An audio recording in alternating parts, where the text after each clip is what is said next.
1. I am active in a local scholastic chess organization.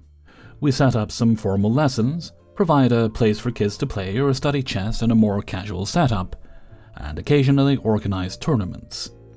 We work through the local school system, so we get something of a leg up compared to other similar organizations, as we have venues, some advertising, and a degree of administrative work already done with the schools themselves. I played with this league as a kid myself, and now that I am an adult, I do some volunteer work for them. Last Sunday we had a tournament, 5-round Swiss system, G30, so this was an event that lasted most of the day. I was running the under-12 division, which is mostly making sure the kids don't claw each other's eyes out, getting things set up and cleaned up after it's done, and doing the pairings as each round finishes and the next one ends. Because it's an all-day affair, while some parents stay all or most of the time, it's far more common for parents to just drop their kids off in the morning and pick them up at 4:30 when things finish. So when things were wrapping up and I was handing out trophies for first, second, and third place, Kay, our second place trophy winner, had no parent in sight and was just kind of awkwardly holding his bag and his trophy looking around. Parents are supposed to be there by 4:30, but we had about 80 kids in just my division of this tournament, so I knew that the odds that at least one will be late are pretty high, and I wasn't worried.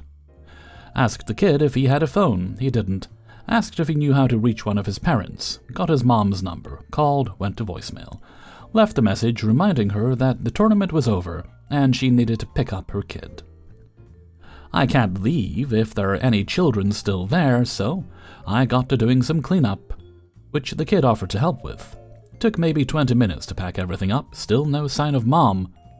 I still can't leave, so I get one of the sets back out and asked if he wanted to play a casual game or do a puzzle or anything.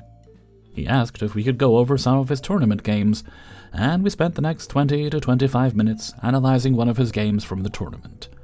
I'm no grandmaster, but I'm a pretty strong player, so even though he won this game, there were quite a few errors in his play, and I was trying to demonstrate what he could have done better.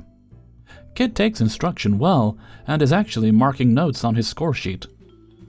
Note for people who don't play chess, in tournament games you write down each move after you make it on a sheet of paper.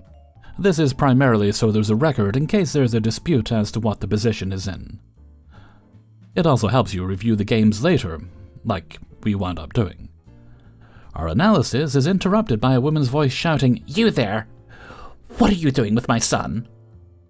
I looked up, and we have our entitled mother. She didn't look like a stereotypical Karen, but she definitely had the tone and mannerisms of one.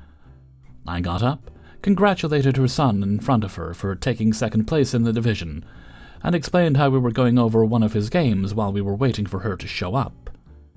Kid chimes in how I helped him realize a few mistakes, and you could see the gears turning in the entitled mother's brain.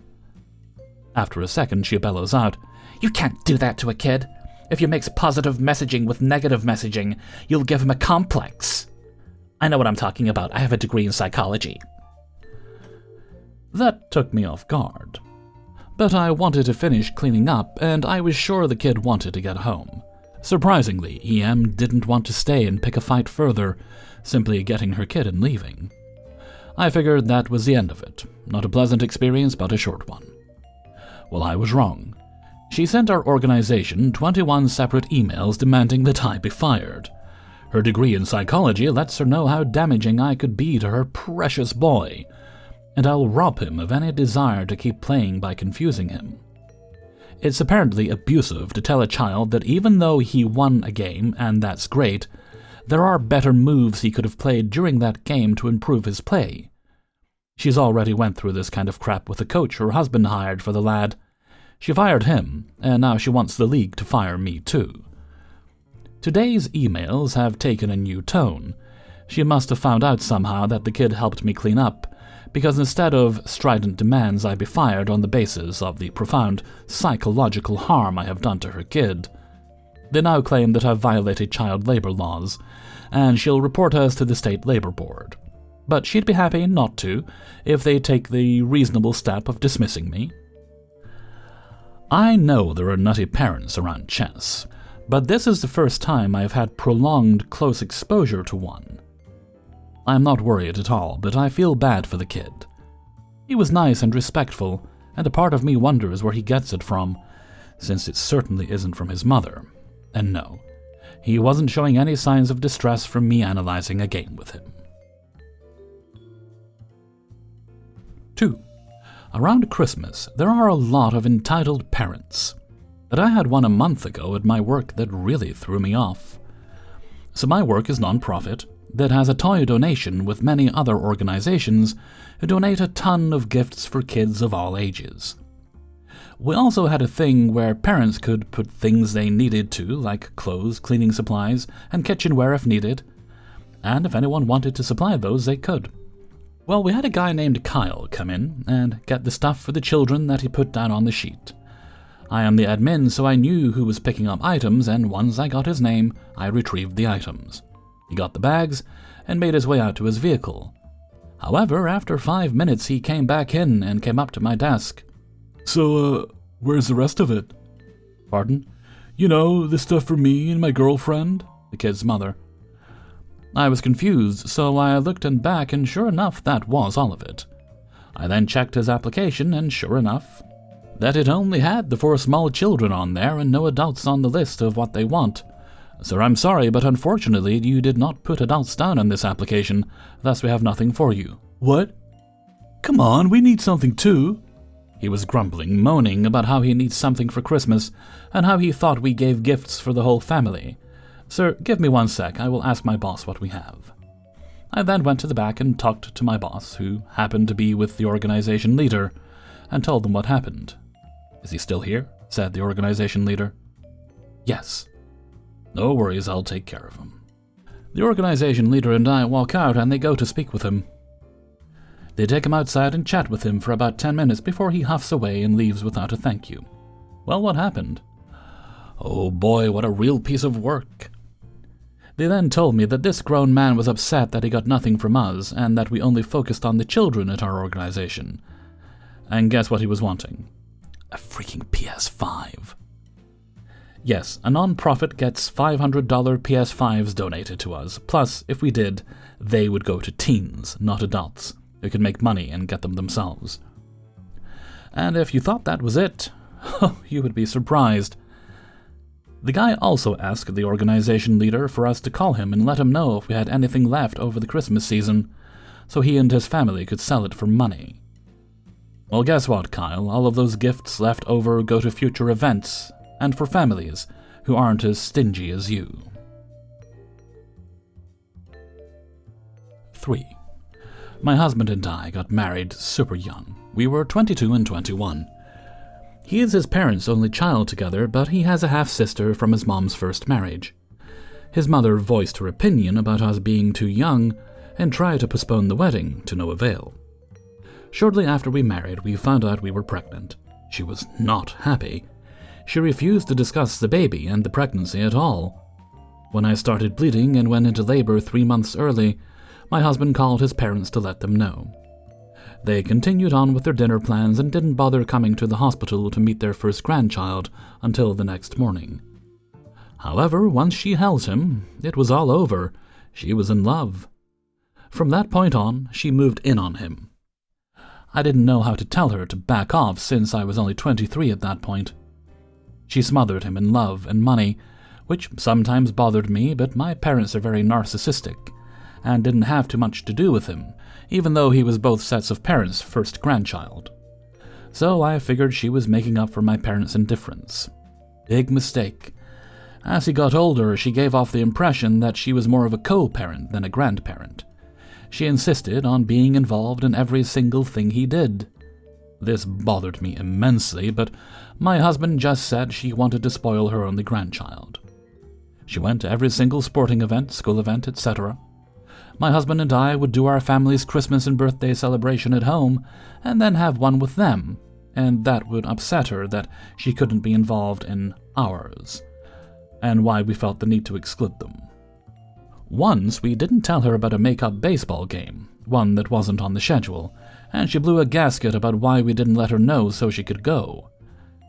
She would contact the school, teachers, and sports coaches to get copies of all his schedules so she could be there for every event. My husband and I have moved to 4 different states during the course of our marriage, and they follow us everywhere and have never lived more than 2 miles away from us. When my son was a teenager, he was on a travel baseball team. He had a game 6 hours from home, so all the parents got hotels for the weekend. Of course, they had to come also. We found out all of the parents went out together for dinner, but we were excluded. The reason? Because my mother-in-law had told many parents that we were a package deal, and the parents didn't like my mother-in-law because she was nosy and gossipy, and they didn't want her around. Therefore we, my husband and I, weren't invited. One tournament the kids won. They took a team photo. It was the kids and their parents. Guess who insisted on being in the photo as well? They're the only grandparents in that group photo. My son is now 27 and lives with his girlfriend. She has not gotten any better over the years. In fact, she is worse, becoming more clingy with all of us. I have seen her drive by our house multiple times a week, and we live on a dead-end street. This leads me to the current problem that I can't stop being upset and crying about. My son just proposed to his girlfriend. I knew ahead of time, and he used his great-grandmother's wedding ring, which had been gifted to me before she passed 20 years ago. My mother-in-law was very displeased to know she hadn't been informed ahead of the proposal. Or that I had, I'm not sure. We have only met my son's fiancé's parents once previously, so future daughter-in-law asked if she could organize a dinner so we could get to know each other. My husband, I, my son, his fiancée, and her parents all went out to dinner and had a wonderful time. Well, mother-in-law found out and was hurt that we excluded her. It was only parents, so not sure why she thought she should have been included. But because she missed the dinner, she insisted on having another dinner where she got to go. She invited the fiancé's grandparents also, which my future daughter-in-law cannot stand. Whatever. So the main problem is the kids want to elope. I have always known this. They would rather save the money for a house. They said when they eloped it would just be them and their parents. Shortly after this dinner meltdown my mother-in-law had, the kids said they were now thinking that they would elope just the 2 of them. I'm so fucking angry about it. I know it's their wedding and they can do what they want, but I can't help but think the reason they altered who gets to go is because my mother-in-law will be pissed if she's not invited. And if she is invited, they will feel like they have to invite the other grandparents, which future daughter-in-law hates and does not want there whatsoever. So their solution is to exclude everybody, which makes sense from their standpoint, but I have to miss my first child's wedding, and probably my only child's wedding, as my younger son has sworn not to get married ever. Because this stupid crybaby will insist on being there. I'm so damn upset about this, and I don't know what to do. Thank you for letting me vent. Thoughts or ideas would be appreciated.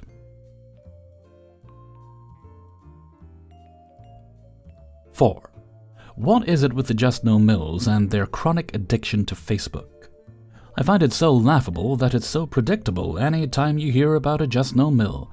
They almost always have this bullshit facade of who they are on Facebook that couldn't be further from the truth. It's always baffled me that they're never embarrassed by people that actually know them, and know what a load of shit their entire profile is, or disturbed that they actually believe in their warped existence, that it's who they actually are. My mother-in-law kills me. The constant cheesy, cringy self-motivation, self-pity, and self-love quotes, posting pictures of her grandkids as if she's #1 grandma, but none are her own, because she steals them, all from our pages. The best are the fake-ass comments on my and my other sister-in-law's, not her daughter's, posts, acting like we're all just so close. Meanwhile, she lives 5 minutes down the road, but couldn't be bothered to visit my daughters since we went to her house for Christmas. It's the biggest joke. She even has a fake family saying, "Love you more," that she's never actually said once in real life. Meanwhile, she couldn't be bothered to even send a text message, ever, asking how our girls are or us. We had little to zero involvement or interaction with her prior to my first daughter, except holidays. She could have cared less about me my entire pregnancy, but expected full entitlement and to be able to just have full access to our daughter whenever and however she wanted. She got a rude awakening. She's been nasty to me my entire 13 years of being with my husband. Passively aggressively, of course, and of course the only involvement she wants with our kids is when she can parade them around for other people to show off and keep up the act. It drives me insane. My husband will always back me in my feelings about things, but behind closed doors will say to me, "Well, she is trying to make an effort, blah blah blah." He can't comprehend when I say it's not making an effort to continue to only want involvement when it best suits her time and agenda. If it isn't her taking them somewhere to put on a show, or having them at her house when there's a party or gathering, the involvement is minus 100,000. Last year, my best friend and little brother died within 5 months of each other, and she couldn't be bothered to stop over our house for 5 months. But when her 95-year-old mother died, the entire world was crumbling. I try to tell my husband that our kids' safety and best interest is always first, and I will never trust that she will do what's in their best interest. I use the example of when your mom asked us to babysit and asked to take our 3-year-old daughter out to the mall and to a restaurant and a few other stores, and you told her no because she was sick, and then she calls back again to ask if she could take her to the grocery store if she needs to go, after we already told her our daughter wasn't feeling good. In what universe is that in our child's best interest? How is that making an effort? She's telling you, right there, that she doesn't care how our child feels. She still wants to parade her around for her own sick self-interest and fake-ass act of #1 grandma. She asked us to babysit at her house. She clearly didn't have to go anywhere or have any plans, or she wouldn't have asked. I'm constantly trying to tell him to go to therapy and handle his mother because clearly his emotions are still in control, and he's more worried about being able to say our kids have both grandparents on both sides, instead of what's best for the safety and well-being of our children. It's so clear, even though he literally hates her, he still craves that maternal figure and constantly trying to gain her approval and acceptance that he never got as a child. Ugh, it infuriates me. 5. The following is an update to a previous story. Darling husband had a talk with mother-in-law. He agreed to do it. I told him I didn't want him stuck in the middle, and I believe I had made mistakes in the past using a third party with a just no. He said he was happy to do it, and in the past when things have come from me, she hasn't believed them and complained to him to get support, then gone to our mutual friends. One day I might discuss the incident, but not today. She said she insisted she didn't tell him I was lazy, it just came up in conversation, and my son said it. I call bullshit on this for a couple of reasons. Firstly, if it had happened that way, any decent individual would have explained that when adults get tired, it is because they do things children don't do, and that clearly didn't happen. Secondly, she has directly and indirectly called me lazy. As I said in my original post, a previous post for not making coffee for him when he comes home from work, the times I make it when he is struggling to get up in the morning doesn't count because she doesn't see that. And she had made comments in the past that I am responsible for all the housework and I am ungrateful for the help darling husband gives me. Finally, she has said unkind things about other people who have invisible illnesses, including her own son. Plus, she was a nurse, so it really is inexcusable. She has sympathy for the people with acceptable conditions and is pretty judgmental for anyone else. Part 2. What I told my son. It was important to me that I did it in a calm way, so I waited a day or two and discussed it in our usual bedtime cuddles. Paraphrasing, I said, "He isn't to worry, but I am ill. I have been ill since I was a little girl, but not in a way people see or understand. I get tired a lot, and get scared of things that other people don't understand. I mentioned that meeting new people was very scary. Even though he would love to play with new friends, I don't. I talked about a couple of boys in his class. One had recently been diagnosed with ASD, that sometimes they do and say things that my son might not understand, but it is important to be kind and understanding in these situations. I then explained I was very disappointed that mother-in-law wasn't kind to me in these situations. I asked him not to talk to her about it, and just ignore her if she mentions it again, because we have to remain kind, even if those around us are not. So let's see how it goes down.